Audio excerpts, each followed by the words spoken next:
It's not about the colors on the surface. It goes beyond the land that I have trod. Uganda is the world's second most populous landlocked country after Ethiopia. Its economy generates income from goods such as coffee, tea, and fish, as well as other products, and it has substantial natural resources such as fertile soils, regular rainfall, and sizable mineral deposits of copper and cobalt. However, due to widespread corruption in the government, Uganda's economic growth has not always led to a reduction in the poverty level. Although there's been some development in the past few years, it remains one of the poorest nations in the world. And now I hear it call to me.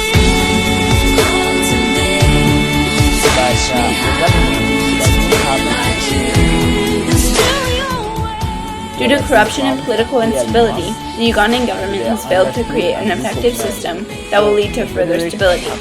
Thus, three essential issues were created. The first issue is the lack of government spending on public services. It is often difficult for people to gain access to proper food, education, and healthcare services.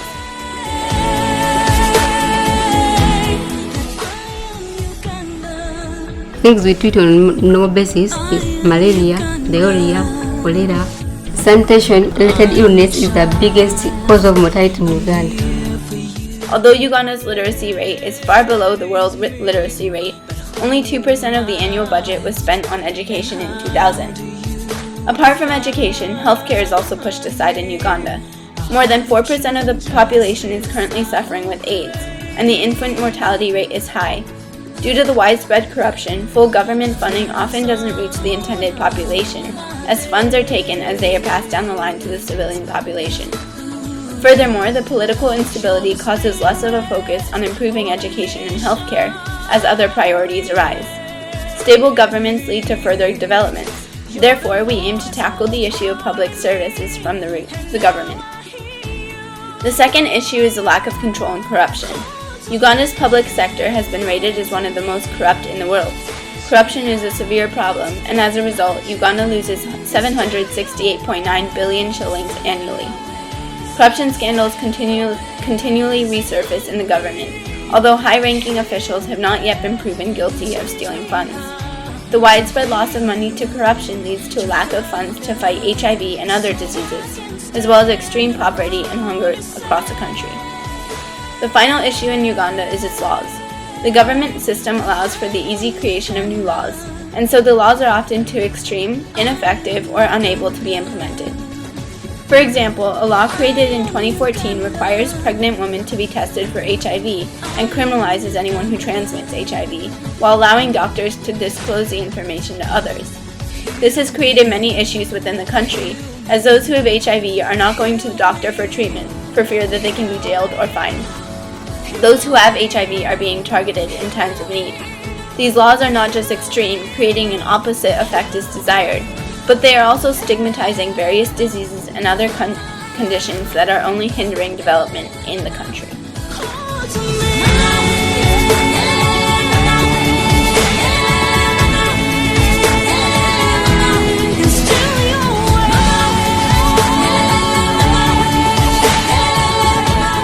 In order to better Uganda's governance, three things need to take place. 1. There needs to be an increase in government spending on public services such as health and education. 2. There needs to be a higher restriction on creating laws. And 3. There needs to be a way to reduce corruption in the government. Increased government spending needs to take place because it is essential to increase the low literacy rate in Uganda, which in turn will speed up economic growth, as public education expenditure does have a significant impact on economic growth. In addition, increased government spending on healthcare is also important because it not only lowers the high infant mortality rate and the prevalence of AIDS, but it also contributes to the economic growth as it improves education, labor productivity, savings and investment, demographic structure, and lifestyle behavior. There also needs to be more restriction on the creation of laws, as it eliminates injustices and oppressiveness. With Uganda's government system lacking control on passing laws, it is imperative that they adopt a system in which laws have to go through a certain process before being passed, as seen with the US government or the Singaporean government. Lastly, the most significant issue that we need to tackle in order to better Uganda's governance is corruption. With the steady increase of corruption in Uganda, it is imperative that we seek to eliminate it, as it limits the ability of the government to invest in productivity-enhancing areas, undermines foreign direct investment, and contributes to misallocation of human resources, and more.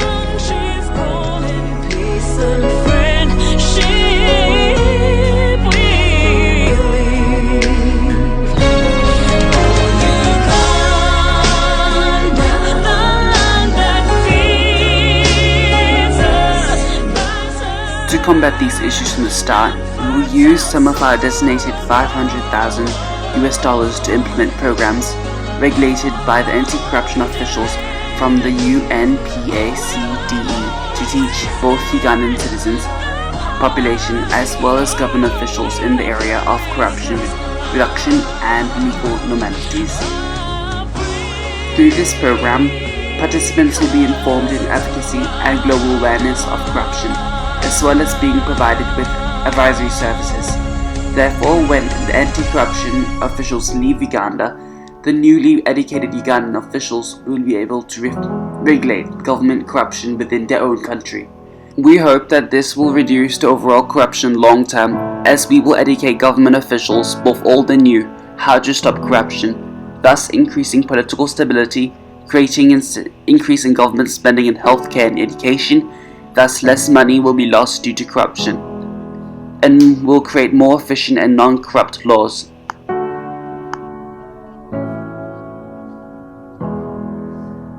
Forums have been created in the slums, where the major issues affecting life in the community can be discussed. All the stakeholders are represented, including community leaders, NGOs and municipal officials. Historically, the municipality of Kampala has tended not to engage the community when providing services in the slums. Hassan Chiberu, chairman of the National Slum Dwellers Federation, says this has often led to failure. When communities are not being involved, nothing can be sustainable. But involving the community, it lets the things of the development which has been done there be sustainable, because people try to manage it, own it, and try to understand that it's theirs. But when are not being involved, they will just say that's for the government. And in most cases, the city authority, they don't go to the settlements, they just sit in the office and just decide, we are going to do this, we are going to make drainage. They just put the drainage where it is not necessary, they put the toilet where they don't need the toilet. All things just go like that. Maggie says these forums have proved successful in starting to tackle some of the most pressing issues facing the slums. Chibuelon Forum member Amina Nakanike has seen how the forum has helped improve life in the slum. Forum ene eyambye nnyo abantu okumanya kiki baagala ne kiki bayinza okukikolera. Abantu abamu balowooza nti ekintu tekisoboka, naye ate nga kisoboka. Kati nga ekyakasasiro ngalowooza nti emmotoka tesobola kujja mmutuukako kutwala kasasiro oyo, kyava amukwata n'amuyiwa mwala. Naye forum eno etuyambye nti tusobola okugenda ku state council ne tujjayo emmotoka ne tuzibaleetera ne basobola okubajjako kasasiro. Naye ate luli kye baali tebamanyi nga forum tennaba kujja.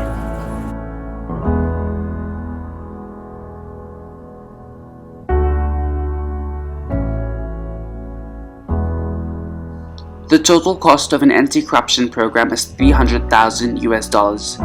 We will fund this through donations. This will allow us to educate high-rank government officials in anti-corruption. A low-rank or local government official is paid the equivalent of $195.89 per month.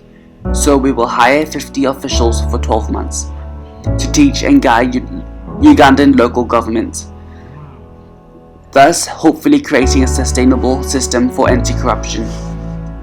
The total cost of an anti-corruption program is $417,534 with the remaining $82,466. With this money, we will sponsor 54 students in the highest ranking Ugandan university on the conditions that they study government programs. These people will become some of the future government officials in Uganda. The leftover $926 will be donated to hospitals to fund 61 HIV cases and other disease treatment. Now, Uganda's capital Kampala is home to nearly 2 million. The International Monetary Fund says Uganda's recent economic performance has been mostly favorable. The country registered a 5% growth in the last financial year, up from 4.5% the previous year. On same number of roads, the traffic is more, and yet the cars are, increasing every other day. We do have bad roads, and that is also attributed to rampant corruption here in the country. But the rapid growth is visible in the capital's construction boom. The real estate market seems to effortlessly absorb any amount of new malls and offices. As the malls grow, so do the slums. The UN says the average gains recorded in human development are partly offset by inequality. And the people living in this slum are better off than many more in the country. The International Monetary Fund says Uganda's growth can recover, but the government needs to deal with corruption. Uganda's central bank says the exchange rate depreciation has raised domestic prices given the high import bill of the consumption basket. This has created uncertainty for consumers and investors and generated market uneasiness. Globally, the US dollar has strengthened against major currencies. Economic experts say countries like Uganda can build capacity and take advantage of the depreciation of the local currency to boost industrial and agricultural exports. This would see a much desired inflow of dollars. According to the International Monetary Fund, the difficult external environment affecting other countries will certainly create challenges for Ugandan policymakers, especially with the domestic nervousness relating to the upcoming general elections.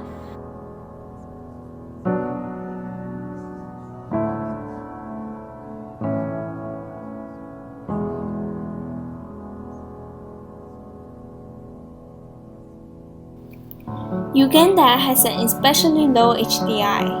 Through our project, we hope to improve this by enhancing education, reducing diseases, as well as increase income per capita to citizens, all through good governance. Therefore, we will see an improvement in social, political, and economic situation, and an increase in quality of life. Our project will help Uganda establish continuous good governance by educating Uganda's officials, reducing corruption, and making laws more effective.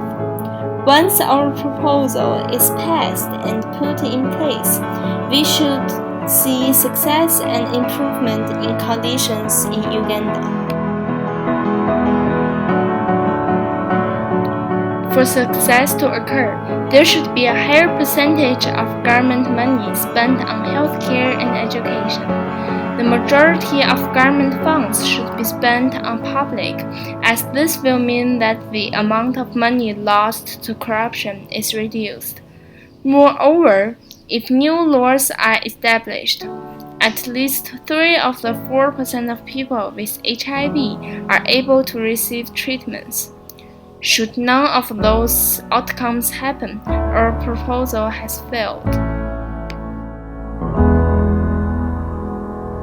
Others come and teach the people. When they tell them to do something on the ground, the thing is left there and there. This is coming from a bad status to a better status. They keep in contact with leaders for the residents, and the community has positively